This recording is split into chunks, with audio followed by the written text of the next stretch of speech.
Mesdames, Messieurs, bonsoir. Le commerce mondial et les chaînes de valeur industrielle à l'ombre du duel sino-américain, c'est ce que nous débattons ce soir dans Question d'actu.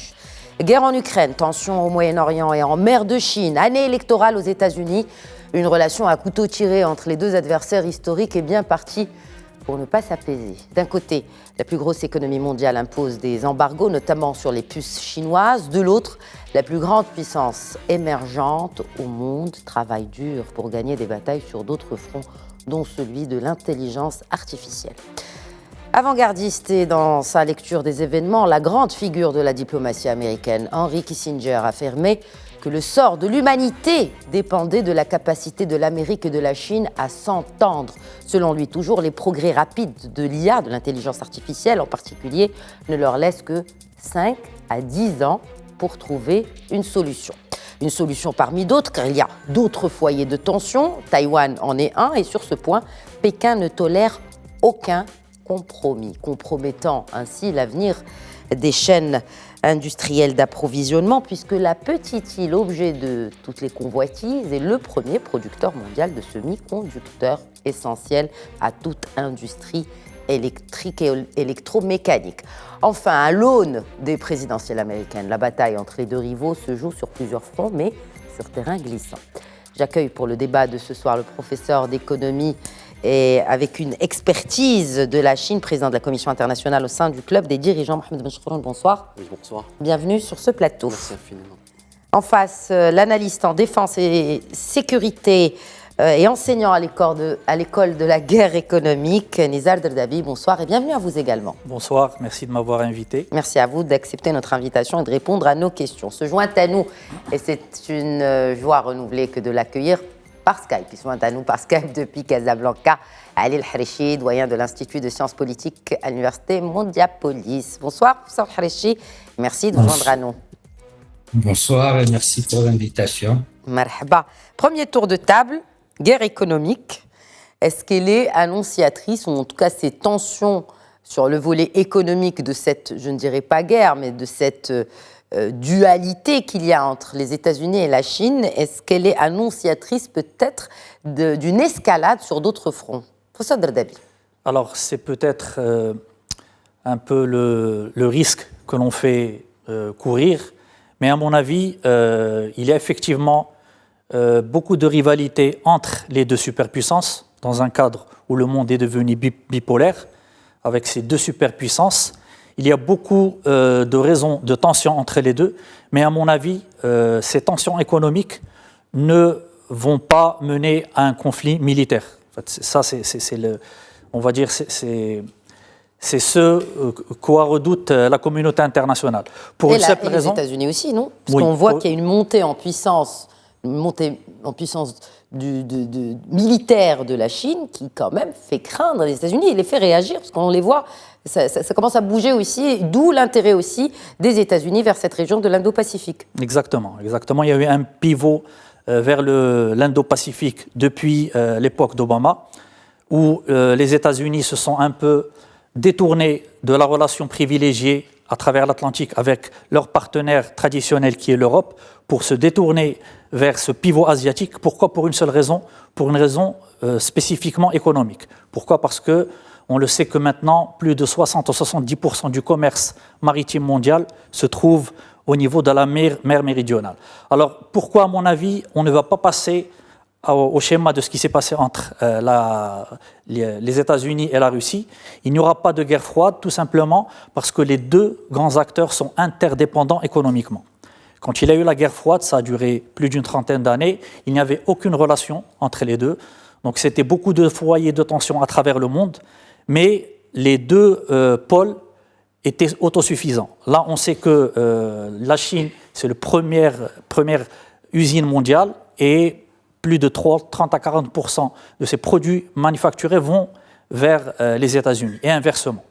Donc ne serait-ce que pour cette interdépendance économique, alors ça n'empêche pas qu'il va y avoir des tensions, mais je ne pense pas qu'un conflit ouvert, direct, sauf bien sûr à parler de ce qui va se passer à Taïwan. Et ça, je pense, c'est un autre volet. Professeur Al-Harichi, justement, nous y arriverons. Professeur Al-Harichi, pensez-vous justement que, effectivement, ça ne risque pas une escalade jusqu'à une guerre ou une confrontation directe entre les deux géants, mais cela dit, on le voit, c'est la course un peu à l'armement sous toutes ses formes. Et on voit quand même que la Chine, sur le volet militaire, bien qu'elle affiche des ambitions qu'on lui connaît, eh bien, on sent qu'il y a une accélération dans la militarisation de ce pays, de ce géant. Oui, tout à fait. Maintenant, j'adhère entièrement à ce qui a été dit par votre invité sur cette interdépendance et cette rivalité. L'interdépendance économique, elle est très importante quand on voit les chiffres. Nous parlons de presque le un quart du commerce mondial. Nous parlons de 690 milliards de dollars qu'échange la Chine avec les États-Unis, avec un déficit cette fois-ci pour les États-Unis de presque 484 milliards de dollars. Donc, cette interdépendance, la Chine dépend des États-Unis et les États-Unis dépendent de la Chine.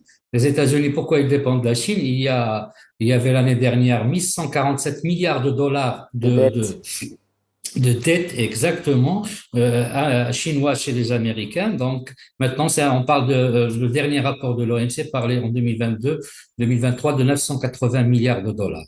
Mais en même temps, la Chine, il y a cette dépendance, c'est un grand marché les États-Unis et aussi c'est un marché où il y a presque 20 000 co-sociétés ou co-entreprises entre les Chinois et les Américains. Donc l'interdépendance, elle est là. Donc cette interdépendance ne peut pas permettre ni à l'un ni à l'autre, d'autant plus qu'il n'y a pas d'affront idéologique comme cela a été du temps de la guerre froide. Maintenant, pour répondre à votre question, oui, la Chine se militarise, c'est tout à fait normal, parce que là, on est dans un concept de géopolitique et de relations internationales et d'expression de puissance.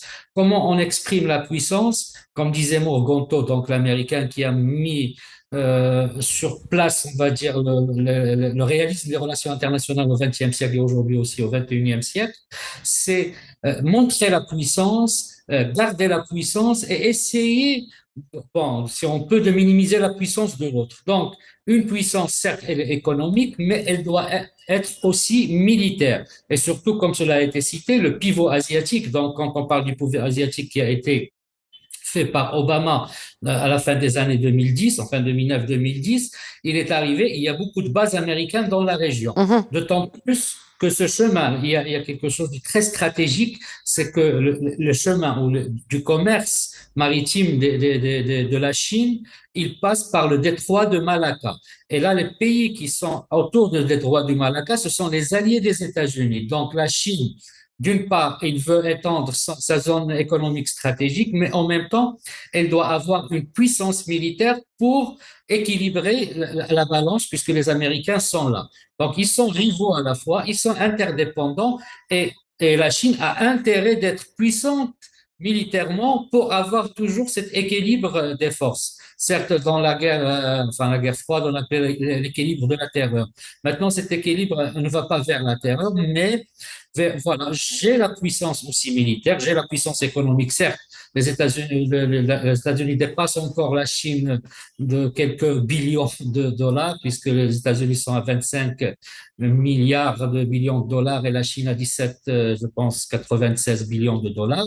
Mais militairement, la Chine a intérêt de montrer qu'il est aussi puissant parce que tous ses intérêts économiques doivent avoir une autre puissance, c'est-à-dire un autre instrument de puissance pour pouvoir rester dans cet équilibre, d'autant plus que vous avez parlé de Taïwan, mais pas que Taïwan, il y a les Philippines, qui sont tous, le Japon, la Corée du Sud, la Malaisie, donc tous ces pays-là sont des alliés des États-Unis et la Chine ne peut pas exporter ni importer du pétrole sans passer par le détroit de Malacca. Et il faut passer donc, pour traverser la mer méridionale chinoise, ou bien même l'océan Pacifique, il faut passer vers l'océan Indien par ce détroit de Malacca.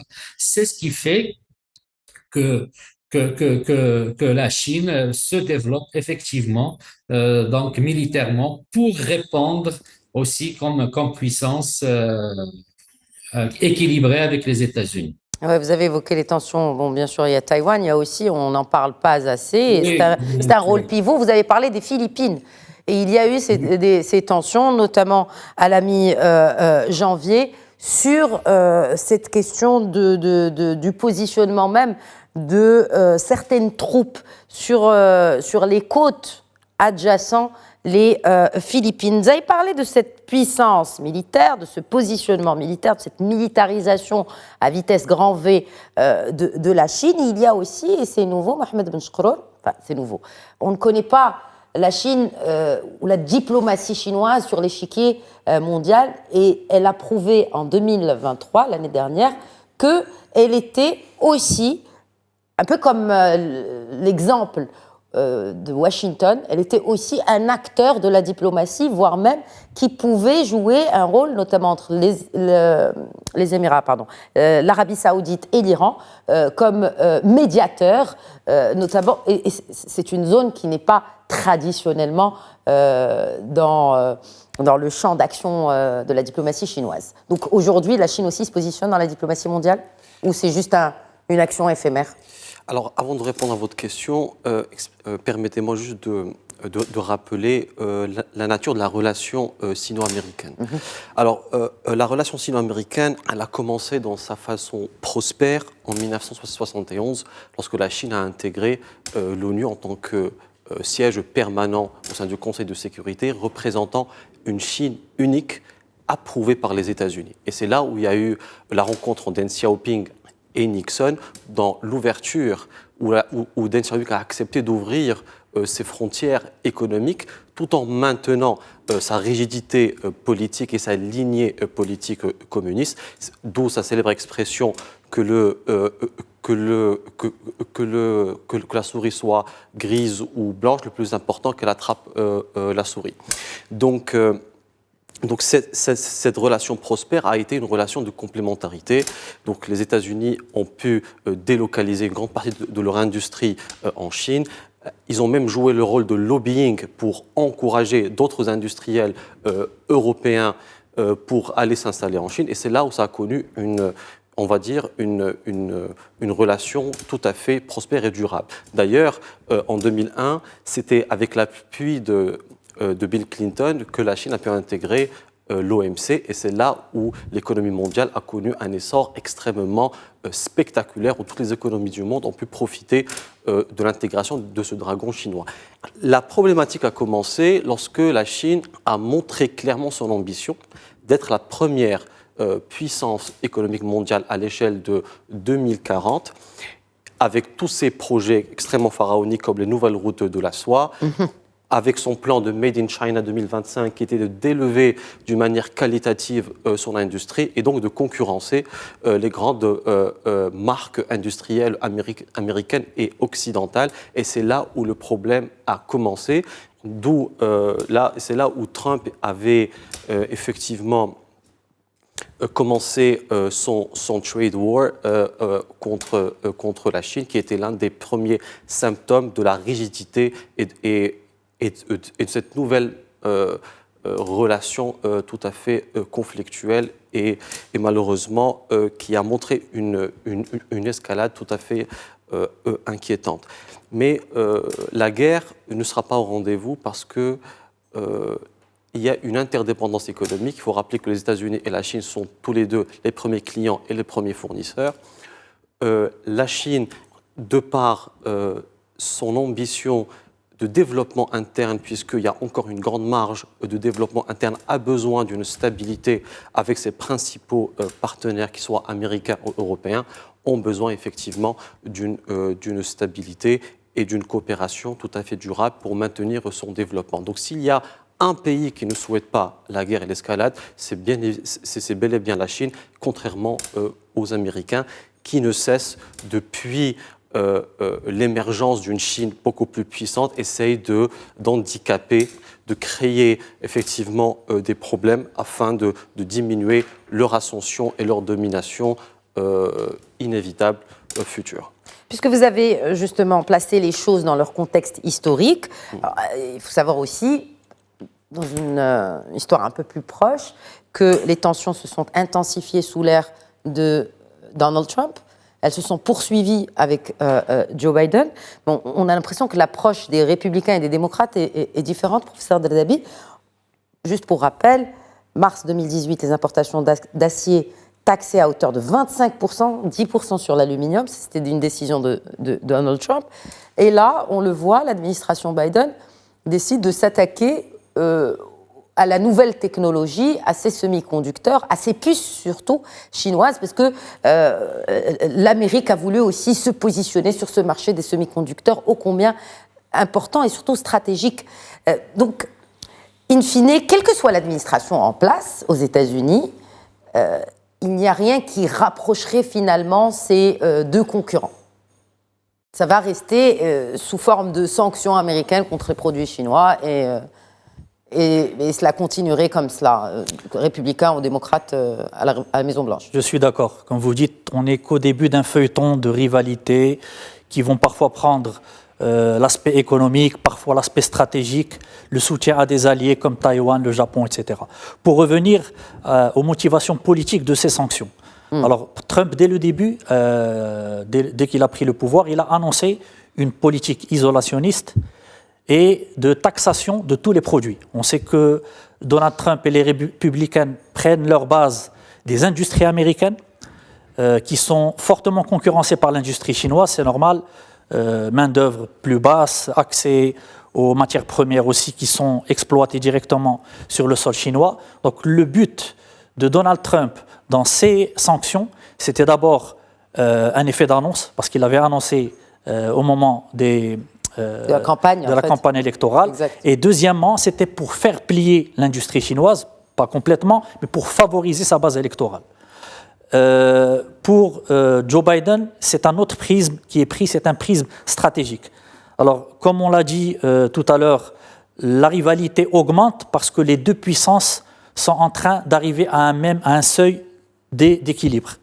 Et comme on le sait, dans la théorie de géopolitique, on l'a vu à travers l'histoire, le piège de Thucydide, donc c'est l'histoire de Sparte et d'Athènes durant les guerres du Péloponnèse. Donc Sparte était la puissance dominante. Une fois qu'Athènes est arrivée à l'équilibre, la guerre était inéluctable. Et donc ça a été repris dans des travaux géopolitiques aux États-Unis. Donc le piège de Thucydide dit que deux puissances, une puissance dominante, si elle est rattrapée par une puissance moins forte ou émergente. C'est comme ça qu'ils se définissent. Exactement. Même les Chinois, ils disent que oui, les États-Unis sont la première puissance mondiale, oui, mais nous sommes aussi la première puissance émergente mondiale. Exactement. Voilà. Et donc ce que dit ce piège de Thucydide, ça a été prouvé à travers l'histoire. Par exemple, au niveau de la Première Guerre mondiale, c'était la puissance allemande qui s'est rapprochée, qui commençait à dépasser la puissance du Royaume-Uni. Bon, c'était une des causes parmi d'autres, mais ça a été prouvé plusieurs fois à travers l'histoire, et on dit que l'affrontement est inéluctable. Mais là, il y a deux grandes différences, c'est l'intimidation nucléaire et l'interdépendance économique et commerciale qui pourrait effectivement empêcher la récidive de ce scénario ou bien de cette théorie-là que Bien vous sûr. avez citée. Après, l'affrontement stratégique peut prendre plusieurs formes. Oui, c'est cela. Donc c'est la guerre commerciale. C'est la guerre commerciale, c'est TikTok. Exactement. Et en fait, c'est que Trump voulait interdire, que finalement l'administration Biden interdit, mais sauf que pour donc les employés ou les fonctionnaires de l'État sur leur téléphone. Donc en gros, la guerre, effectivement, elle n'est pas que sur le terrain. Elle se déplace sur d'autres terrains. C'est ça. Donc militaire. vous en avez parlé, industriel, technologique. Et c'est le nerf de la guerre actuellement, parce que la technologie, c'est ce qui donne l'avantage à n'importe quelle puissance. Qui dit technologie, dit industrie plus performante, dit accès aux NTIC, nouvelles technologies de l'information, etc. Donc l'affrontement va rentrer dans une phase où on va essayer de ralentir l'avancée stratégique de l'adversaire. Donc vous avez parlé des semi-conducteurs, il y a aussi l'autre côté qui est militaire. Quand vous avez dit, il y a cette terreur que fait peser l'usage de l'arme nucléaire, mais qu'est-ce qu'on fait? On veut dissuader l'adversaire de mener un combat direct. Et c'est le rôle de la Chine actuellement, parce que la Chine l'a dit ouvertement, c'est une des promesses du président chinois, c'est qu'avant la célébration du centenaire, Taïwan sera récupéré. Annexé. Fin. 2049. Exactement. Après, quelle est la stratégie qui est menée? Donc on peut lire clairement la stratégie qui est celle de la Chine, c'est de renforcer les capacités militaires jusqu'à un seuil où les Américains vont se dire que rentrer dans cette guerre, on a beaucoup plus de choses à perdre qu'à gagner. D'autant que ce n'est pas une guerre directe, parce que même l'usage de l'arme nucléaire se fait avec une doctrine. Ça veut dire que si les Chinois, lapsus, l'un va pas sans l'autre. Oui, on n'en parle vous pas. Permettez, je continue. Exact. Les Chinois, s'ils font peser une menace ou une attaque, une agression sur le sol américain, la doctrine américaine est claire, utilisation de la bombe nucléaire. Si par contre les Chinois attaquent Taïwan, les États-Unis vont peut-être défendre Taïwan, ça on ne le sait pas, ils l'annoncent, mais sans utiliser l'arme nucléaire. Et c'est là où réside la différence. Mais pourquoi, justement, quel est l'intérêt des États-Unis de défendre Taïwan, en toute objectivité? Alors, bon, il y a tout d'abord, je vais dire, c'est symbolique, c'est la puissance américaine. Donc, si on s'attaque à un allié des États-Unis, les États-Unis ne peuvent plus avoir cette posture de protecteur pour tous ces autres alliés, qui sont le Japon, qui sont la Corée du Sud, etc. Et à travers ce soi-disant bouclier américain, les États-Unis gagnent beaucoup en termes de marché, en termes d'accès à des technologies. Par exemple, vous avez parlé du cas des semi-conducteurs. Taïwan est le leader, mais on a un autre pays qui est aussi leader. C'est la Corée du Sud. Et vous avez parlé maintenant on va dire, le containment technologique. Ça veut dire essayer d'empêcher la Chine d'avoir accès aux meilleurs semi-conducteurs. Alors, il faut juste préciser, la Chine produit des semi-conducteurs. Elle a même des ambitions, hein. Elle Exactement. a des ambitions quand même importantes.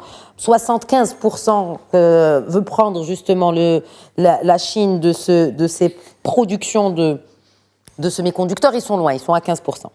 Mais effectivement, les ambitions de la Chine, c'est de prendre vraiment le leadership de production mondiale des semi-conducteurs. Et surtout dépasser ce gap. D'ici 2025. Dépasser ce gap parce que les Chinois produisent des semi-conducteurs. On va dire que ce ne sont pas les plus sophistiqués. Performants, oui. Des semi-conducteurs qu'on va trouver dans de l'électroménager.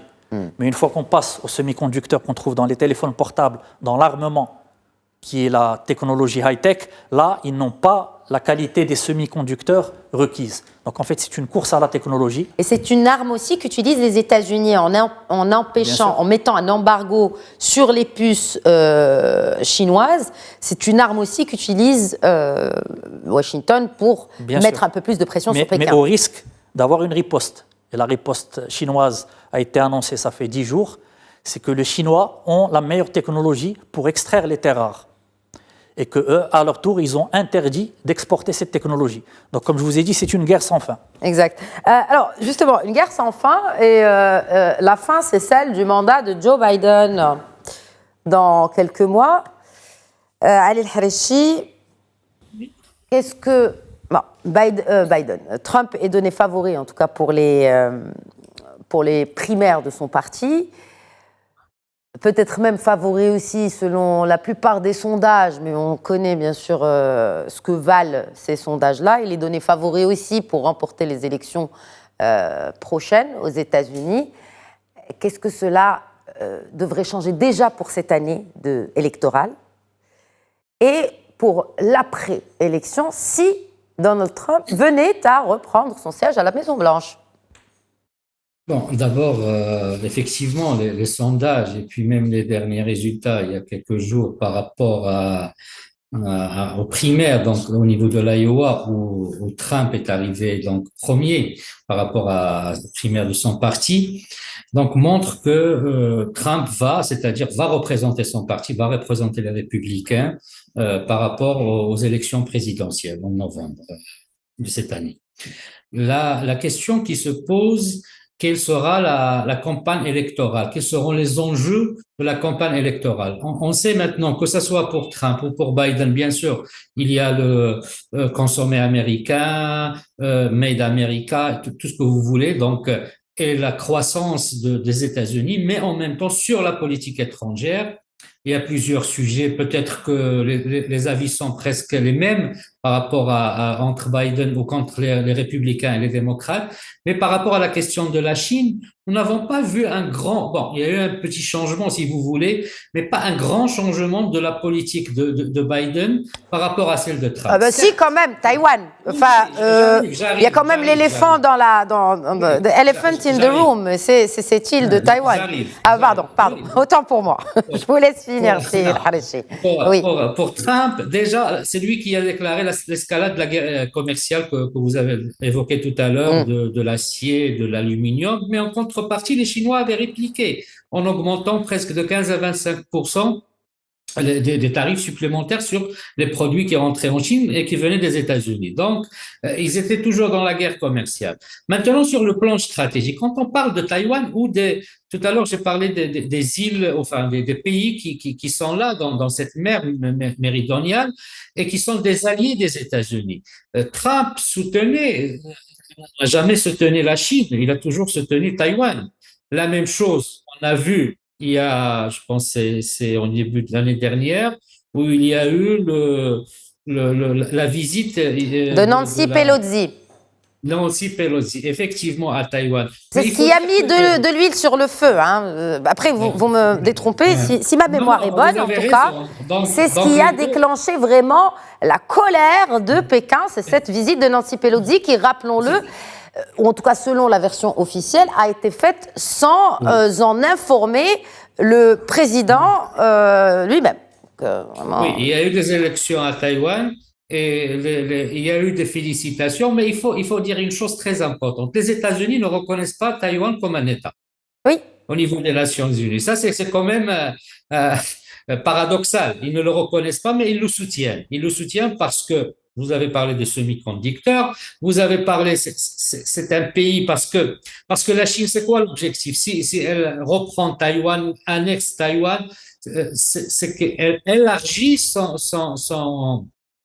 zone économique c'est-à-dire sur la mer méridionale. Et en même temps, vous avez parlé des Philippines. Elle voulait annexer une partie aussi des Philippines pour avoir une maîtrise de cette zone-là parce qu'elle a un problème au niveau, parce que la Chine, elle est plutôt une économie émergente et toute sa puissance repose sur l'économie. Bien sûr, elle développe le militaire pour être dans l'équilibre. Donc, le soutien des États-Unis par rapport à Taïwan aujourd'hui ou bien avant, il reste le même. Donc, les deux, que ce soit Trump ou que ce soit Biden, par rapport à Taïwan, il n'y aurait pas de changement de position. Ils vont toujours se tenir, c'est-à-dire Taïwan contre la Chine. Et d'ailleurs, Trump le disait d'une manière assez claire. Et aujourd'hui, on n'a pas vu, on a vu des félicitations des États-Unis après les élections. Aujourd'hui, il y a quelques jours, du président qui a été élu, c'est-à-dire en Taïwan. À Taïwan, et qui est bien sûr pour l'indépendance de Taïwan de la Chine et qui ne veut pas rentrer dans cette forme que les Chinois veulent. Donc, ce sera un enjeu politique peut-être électoral entre les deux, mais il y aura aussi des enjeux électoraux internes par rapport à l'économie américaine, par rapport à la croissance américaine et par rapport au chômage et d'autres. Il y a d'autres sujets, bien sûr, l'avortement et d'autres sujets, bien sûr, qui rentrent conservateurs et si vous voulez, démocrates un peu plus libéraux. Mais la politique américaine, étrangère ou extérieure américaine ne change pas beaucoup. On a vu certes du temps de Trump, il est sorti donc il voulait pas accepter la COP, c'est-à-dire les accords de Paris. Après, quand Biden arrive, on parle maintenant de diplomatie climatique. Il y a eu une rencontre entre les deux présidents, donc chinois et américains, donc à San Francisco, je pense, il y a 2 mois, et qui parlait de certains accords par rapport à ces défis climatiques. Il y a eu des rencontres par rapport à l'APEC, c'est-à-dire on parle des pays de l'Asie-Pacifique. et du Pacifique. Donc, il y a certains accords, il y a un certain équilibre, mais je ne pense pas qu'il y aurait une guerre. Mais pour Taïwan, c'est un point qui sera toujours évoqué. Les États-Unis ne reconnaîtront pas Taïwan comme État, mais ils vont le soutenir parce qu'il y a d'autres enjeux. Vous avez parlé de semi-conducteurs, et là, parce qu'on parle des États-Unis, on parle aussi vous avez parlé de la Russie, mais on parle d'un clan occidental, on parle du G7. Et on voit l'implication de ce conflit sino-américain aussi au niveau du G7, puisque les Américains, ils veulent relocaliser les semi-conducteurs sur le sol américain. Ils ont mis presque 52,7 milliards de dollars de subventions pour cela. Il y a aussi Le fameux plan CHIPS, c'est cela? il y a le plan CHIPS et il y a le plan IRA. Creating helpful incentives to produce semiconductors. Exactement. Donc, ces deux plans qui sont sortis du G7. Pourquoi? Parce que, comme je dis tout à l'heure, les États-Unis ils ont un déficit commercial de presque 480 milliards de dollars avec la Chine. L'Union européenne, c'est aux alentours de presque 250 milliards de dollars. Le Japon, c'est 34. Donc, ces pays de G7, ils sont en déficit commercial. Donc, pour contrer, il y a les semi-conducteurs, mais bien sûr, comme c'est Taïwan qui fabrique les semi-conducteurs, je pense à 80% ou plus dans le monde. Donc, cette relocalisation, bon, c'est stratégique si vous voulez, mais il y a aussi l'Inflation Réduction Act, et on a vu les États-Unis qui veulent, c'est-à-dire implanter, c'est-à-dire des subventions pour l'investissement dans les technologies. Je pense que les professeurs en ont parlé, les énergies renouvelables, les transports, et tout cela, on a vu, il y a quelque chose qui s'est passé quand même dernièrement, c'est que les Volkswagen a quand même financé une usine de 2 milliards de dollars en Caroline du Sud. Donc, vous voyez, donc c'est un peu l'Occident, pas contre la Russie cette fois, mais contre la Chine, mais économiquement. Ah, mais c'est intéressant, mais ce qui est intéressant, c'est bien que vous souleviez cela, parce qu'il y a eu la chute des importations chinoises, comme on peut le lire d'ailleurs sur l'écran, à cause des sanctions américaines. Rappelons aussi que les États-Unis ont perdu beaucoup de parts de marché dans la production mondiale de semi-conducteurs, qui est passée de 37% en 1990 à seulement 12% en 2020. Donc effectivement, les États-Unis ont perdu beaucoup de points. Et juste pour corriger, Taïwan fabrique quelques 63% des semi-conducteurs utilisés de la planète. Je vous en prie, mais ce qui est intéressant, vous avez parlé de l'industrie automobile. Eh ben, on s'entraide entre ces pays-là de l'autre rive, j'ai envie de dire, de la rive gauche, sans mauvais jeu de mots. Mais en tout cas, les exportations des voitures chinoises ont explosé. Et c'est principalement grâce à Moscou. Donc c'est dire qu'effectivement, on a ce bloc occidental qui s'entraide, finalement. Si on voit un constructeur allemand de voitures qui s'installe aux États-Unis, eh bien, on voit aussi qu'il y a un marché pour les voitures chinoises du côté des Russes. C'est un échiquier politique avec plusieurs acteurs, plusieurs calculs de plusieurs coûts. C'est un jeu politique, géostratégique. Les gens sont alliés avec les autres. Toutefois, comme cela a été dit, les États-Unis et la Chine sont les premiers partenaires économiques dans le monde. On parle de 690 milliards de dollars, c'est énorme, alors qu'en 1985, c'était presque 3 milliards de dollars. On est dans des chiffres énormes, un échange énorme, une dépendance et interdépendance de l'un envers l'autre, mais la rivalité restera économique avec bien sûr des positionnements géostratégiques et positionnements militaires pour que chacun puisse utiliser ses instruments et exprimer ses instruments de puissance.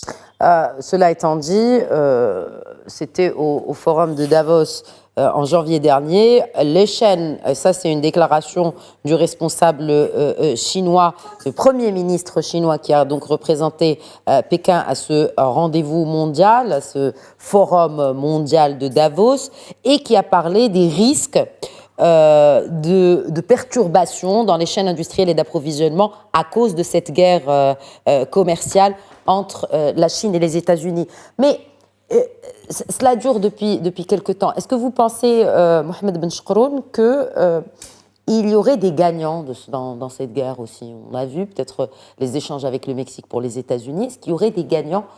Et aussi, comment la Chine contourne-t-elle les sanctions et toutes les les manœuvres américaines pour affaiblir son économie. Et rappelons-le qu'il s'essouffle aussi depuis 2 ans. Oui, la tension sino-américaine et aussi le Covid ont été des game changers dans les écosystèmes industriels mondiaux. Et beaucoup de pays, effectivement, ont été des gagnants dans ce nouveau balancement des écosystèmes internationaux. La question de la relocalisation, la Turquie, le Maroc, le Mexique, l'Inde ont été des pays qui avaient des avantages comparatifs intéressants pour attirer une partie de ces délocalisations.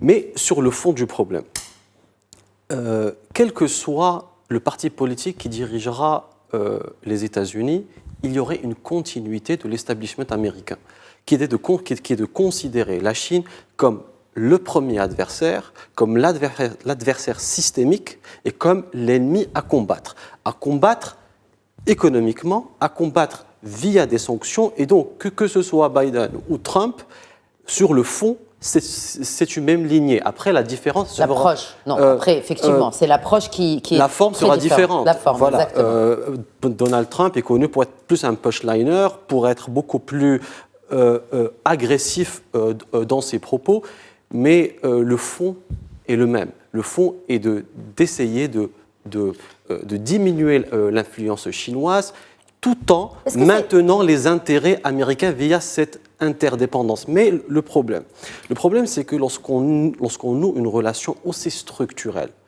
entre deux grands pays, il est difficile de trouver une alternative conjoncturelle. D'ailleurs, Donald Trump avait menacé lors de la trade war, je me rappelle très bien, il avait menacé la Chine de délocaliser une grande partie de l'usine d'Apple en Inde.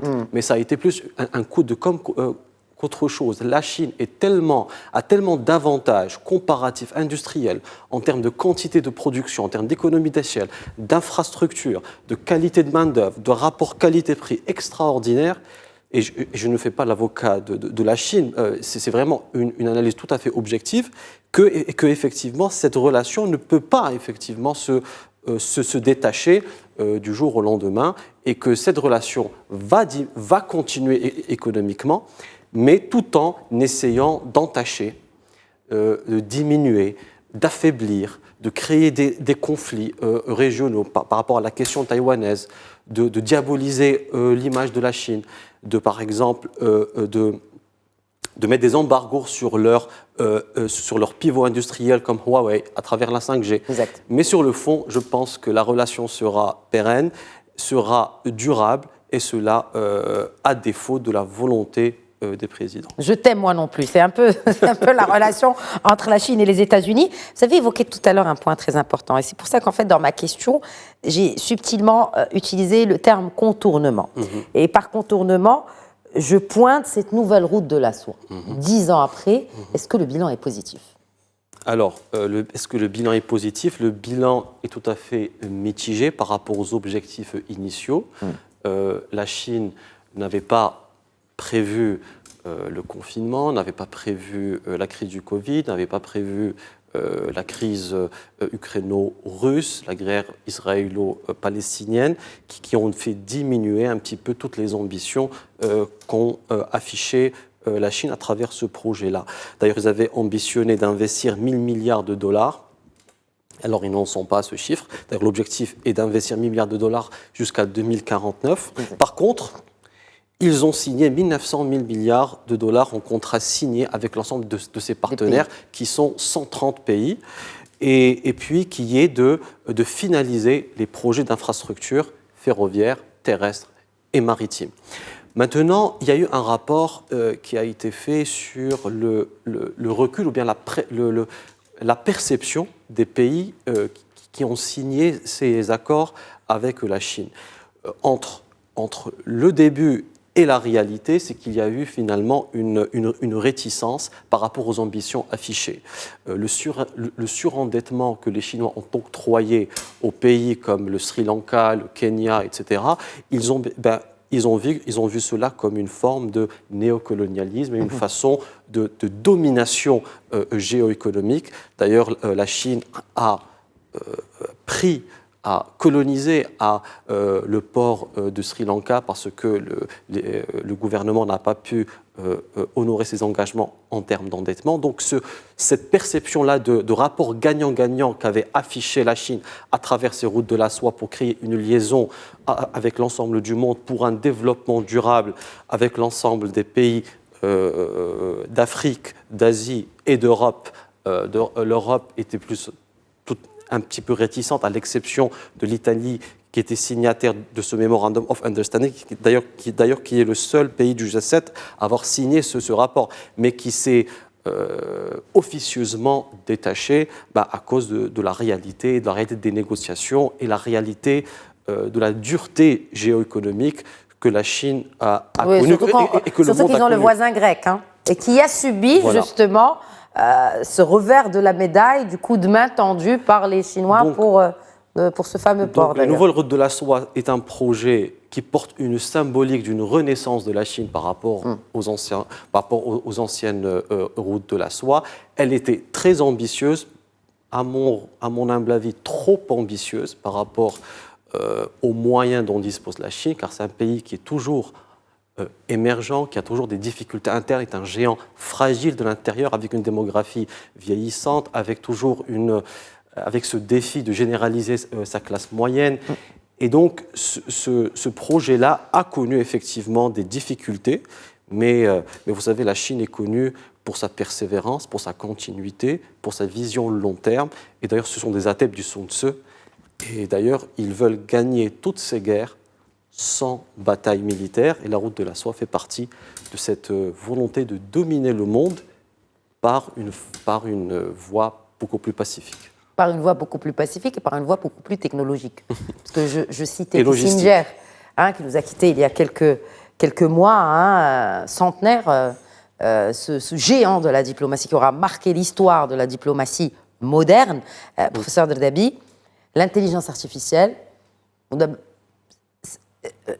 Là, il n'y a même pas débat. Il y a deux géants qui s'affrontent. Enfin, qui s'affrontent. On ne sait même pas l'état d'avancement de chacun aussi. Est-ce qu'on a connaissance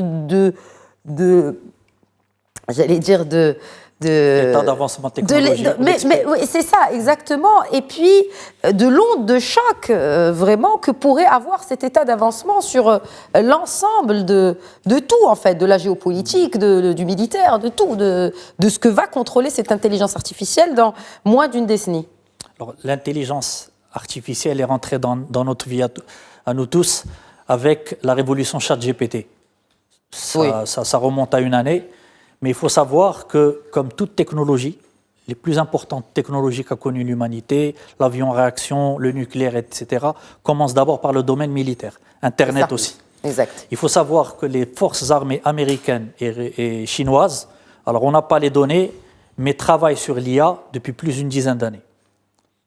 Bien sûr, avec des chercheurs du civil et bien sûr et du militaire, mais pour vous dire que l'état d'avancement de l'IA au niveau de l'utilisation des armes, d'ailleurs, on vient d'apprendre, l'opinion publique internationale vient d'apprendre l'utilisation de l'IA pour la première fois à Gaza, avec l'utilisation par les Israéliens.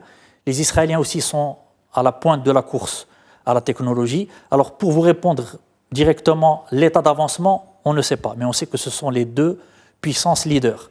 C'est pour ça qu'au début de l'émission, je disais que l'affrontement ne sera pas uniquement sur le terrain militaire, il y a d'autres champs de confrontation. Et comment, c'est-à-dire, est-ce que finalement cette IA n'est pas un peu le cheval de Troie? Parce que vous avez tout à l'heure fait plusieurs références à l'histoire avec un grand H, et c'est très important, parce que l'histoire se répète, et effectivement, exactement. Mais est-ce que, juste pour qu'on touche un peu je cherchais tout à l'heure l'étendue des dégâts, est-ce qu'on peut peut-être juste envisager quelle serait l'étendue des dégâts de cette intelligence artificielle et de cette avancée. Si par exemple les États-Unis prenaient le lead, ou au contraire c'est Pékin qui prend le lead, ou c'est l'intelligence artificielle made in China qui prenait le lead. Comment le monde serait-il reconfiguré selon vous? On imagine, on le sait maintenant, c'est qu'on dit que l'IA va remplacer à peu près tous les métiers. Alors à quel horizon? Ça dépend des métiers. Les métiers manutentionnaires vont prendre un peu plus de temps, mais tous les métiers où il y a de l'analyse répétitive, des calculs, etc., les développeurs, etc., vont tous disparaître petit à petit. Il y aura un contrôle, une gestion de l'élément humain pour guider, pour réorienter, mais l'être humain ne sera plus aussi compétitif que la machine dans les domaines à venir. Et tout ce qui touche à la technologie sera impacté par l'IA. Et l'armée, on sait que maintenant le domaine militaire, avant la puissance de l'armée, c'était d'abord l'effectif des personnes, c'était les armes utilisées, je parle des temps anciens, c'était le javelot, c'était quand on inventait une nouvelle arme, on appelait ça une arme de rupture technologique, c'est une nouvelle technologie disruptive qui change la façon de faire la guerre, c'est l'exemple de la poudre à canon. L'IA, c'est une technologie complètement disruptive, on ne sait pas où est-ce qu'on va aller. Les modèles qu'on a maintenant sur le combat militaire, c'est que ce sera un combat collaboratif. C'est-à-dire qu'on aura des véhicules qui sont munis de capteurs. Donc au lieu que ce soit le combattant qui, sur le terrain, va essayer d'apercevoir l'ennemi, d'identifier son emplacement pour donner les coordonnées à l'arme pour tirer, tout va se faire de manière électronique. Robotisé. Robotisé. C'est des robots, comme dans les films de science-fiction. Exactement, où il y aura, tous les capteurs seront connectés. On aura des drones qui vont survoler le champ de bataille avec une avance sur le terrain. Donc le véhicule et les soldats qui seront munis tous de capteurs, finalement l'être humain n'aura plus que la décision de lancer le tir. Et une fois qu'on arrivera à ce terrain-là, il y aura un gap énorme entre les armées qui maîtrisent cette technologie et les autres. Et maintenant, clairement, il y a 3 pays qui se détachent, sans surprise, États-Unis et Chine, mais les Français, avec l'entreprise Thales et Safran, qui ont beaucoup misé sur ça, ont également d'excellentes solutions à proposer. Qu'est-ce qui va se passer maintenant si En fait, c'est les mêmes qui vont vendre les armes. Enfin, comme ils vendaient des armes. Exactement. Des armes telles qu'on les connaît jusqu'à aujourd'hui, vont vendre des solutions d'IA pour les conflits. Exactement. Après, ça concerne la guerre conventionnelle. Il y a la guerre comme le théâtre qu'il y a maintenant à Gaza, hybride, où finalement la technologie, elle a un impact, mais cet impact il est réduit parce que le terrain est différent, parce que les menaces sont différentes. Mais ce qui est sûr, c'est que l'IA, qui maîtrise l'IA sur le domaine militaire, mais aussi dans d'autres, parce qu'on a parlé de plusieurs champs, mais il y a beaucoup d'autres. Il y a beaucoup d'autres champs de compétition, de conflictualité. Il y a le cyberespace, où maintenant, de plus en plus, les pays auront recours à des attaques cyber. Pourquoi d'abord? Parce qu'il n'y a pas de risque de perte humaine. On sait que maintenant, engager son pays dans une guerre, ça a un coût politique très lourd. On voit toute la difficulté qu'a Vladimir Poutine, mais aussi Zelensky, à essayer d'avoir d'autres réservoirs de jeunes recrues. Donc, le champ du cyber est plus facile parce qu'il n'y a pas de coût humain et que finalement, les attaques se passent sous le seuil et que l'on peut mener la guerre, et surtout avec une attaque cyber, on peut éteindre l'électricité sur toute une ville, sur tout un pays. L'impact est des fois beaucoup, beaucoup plus décisif. En tout cas, là, juste pour ne pas finir peut-être sur une note pessimiste, peut-être juste en un mot, comment vous voyez ces relations sino-américaines et peut-être même sur leur impact sur notre continent et sur le Maroc. Mohamed Ben Choukhran, pour clore le débat. Alors, la relation sino-américaine, indépendamment du président américain qui sera élu, sera maintenue comme une relation conflictuelle, mais qui sera maintenue d'un point de vue économique et qui sera renforcée d'un point de vue économique et commercial. Par rapport à Taïwan, juste un petit mot, les Chinois est une grande civilisation, est une civilisation de 5000 ans. Et donc, avant d'agir, ils voient un petit peu ce qui s'est passé autour. Et la guerre ukraino-russe a montré une chose, c'est que ce n'est pas avec une invasion militaire qu'on va unifier un empire, mais c'est en le minimisant, en l'affaiblissant de l'intérieur qu'on pourra gagner cette guerre. D'ailleurs, ce sont les adeptes du Sun Tzu, la plus grande bataille sera gagnée sans la bataille militaire. Mais ils ont tenté ça avec Taïwan, et notamment avec des pressions de la mafia et aussi avec des pressions économiques, mais c'était en vain. Merci beaucoup, Mohamed Ben Choukhran. Merci. Nizar Derdabi, merci beaucoup. C'était un plaisir de vous accueillir. Merci. Largement partagé. Sil Harichi, merci. Merci à vous. Et merci à vous pour votre fidélité à Question d'Actu. Très bonne soirée à tous. revoir.